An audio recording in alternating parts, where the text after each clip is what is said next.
Zarafshon shahar kelajak markazi Rabat texnika to'garagi o'quvchisi Xarollayev Hojiakbar bo'laman.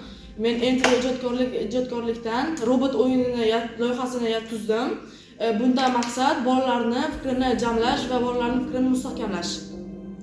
Mana bu loyihamizdagi Salom AI robotining kodi. Bunda sakra bo'sh joy va kodi va nusxa tekkanda chapga o'ngga burilish nima joylari bo'lgan.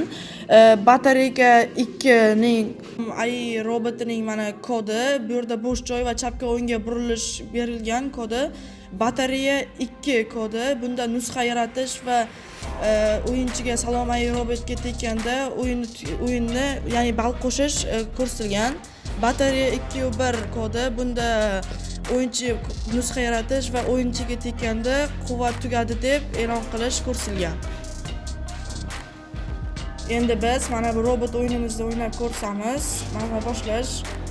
Mana va quvvat kamga tegmasligi kerak. Masalan, quvvat deb chiqaradi. Quvvat kamga batareyaga tekkanimizda hozirda yoqda ball, ya'ni ochkolarni ko'rsatadi. Salom AI quvvati bor batareyalarga tegishi kerak.